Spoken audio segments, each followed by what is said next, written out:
নমস্কার বন্ধুরা, আশা করি আপনারা প্রত্যেকেই অনেক অনেক ভালো আছেন। আজকে কোনো ভিডিও না, আমার জীবনের এক অসাধারণ অভিজ্ঞতা শেয়ার করতে চলে এলাম আপনাদের সঙ্গে। গত সপ্তাহে আমার এক্স ছাত্রী তার নিজস্ব যোগা সেন্টারে আমাকে আমন্ত্রণ জানিয়েছিলেন ভারতীয় নৃত্যশৈলী কলা ওয়ার্কশপ করানোর জন্যে। তো আমি আগে থেকে জানতাম যে সেখানকার যারা আসবে শিখতে তারা একটু বয়স্ক। তো আমি আগে থেকে একটু টেন্স ছিলাম বা চিন্তিত ছিলাম কিভাবে কোরিওগ্রাফি করব বা কী গানের উপর তাদেরকে শেখানো যায় যতটা স্বাভাবিকভাবে। কিন্তু ভাবতেই পারিনি এই ইটালিয়ান মহিলা যার বয়স ৮৬ বছর, সেও এসেছে ভারতীয় নাচ শিখতে।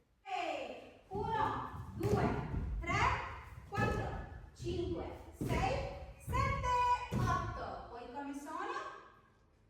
Guru Brahma, Guru Vishnu. শুধুমাত্র একজন বাদ দিয়ে প্রত্যেকেই ৬০-এর উপরে, কেউ ৬৫, কেউ ৬৬, কেউ বা ৭০, কেউ ৭২, কেউ ৭৫, কেউ ৮০। কিন্তু এই ৮৬ বছরের মহিলার যে মানসিক শক্তি, অন্য দেশের এক নৃত্যশৈলী শেখার আগ্রহ, জীবনে বেঁচে থাকার রসদ আমার ভীষণভাবে মন কেড়েছে। গেছিলাম শিক্ষিকা রূপে, কিন্তু এই ইটালিয়ান মহিলার কাছ থেকে শিখে এলাম অনেক কিছু। জীবনে চলার পথে কতটা মানসিক শক্তি দরকার এবং অদম্য ইচ্ছা শক্তি দরকার। এই বয়সে আমাদের দেশের কিন্তু মানুষরা একেবারেই বিছানায় শয্যাশায়ী হয়ে যায়, কেউ বা আবার শেষ দিনগুলো গোনে যে নামে নামে এবার চলে যেতে পারলেই বাঁচি। ওয়েদারের পলিউশন একটা বড় কারণ মানুষের সুস্থতা থাকার পিছনে বা দীর্ঘায়ুর পিছনে।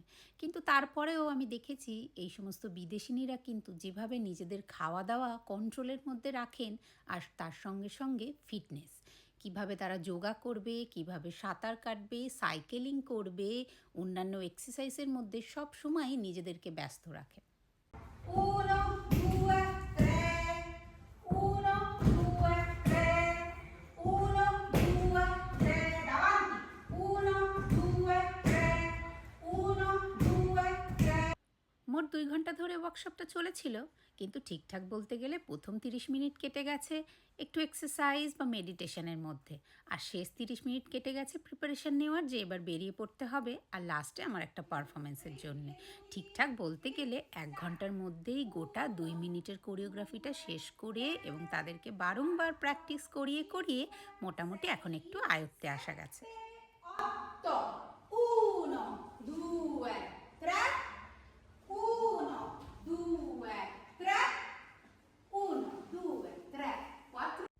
সত্যি কথা বলতে কাউকে কাউকে বলেছিলাম যে তোমরা যদি মনে করো ১-২ মিনিট রেস্টও করে নিতে পারো। ওই যে দেখছো পাশে চেয়ারটা এনে রেখেছি, সেই ৮৬ বছরের মহিলার জন্য চেয়ারটাও এনে রেখে দিয়েছিলাম পাশে, যে যদি মনে হয় উনি বসে পড়তে পারেন। কিন্তু একটি বারের জন্য বিশ্বাস করো উনি বসলেন না।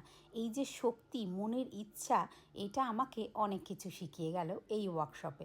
ভিডিওটা কেমন লাগলো তোমরা জানিও, ভালো লাগলে একটা লাইক করে দিও, কমেন্ট করে অবশ্যই জানিও।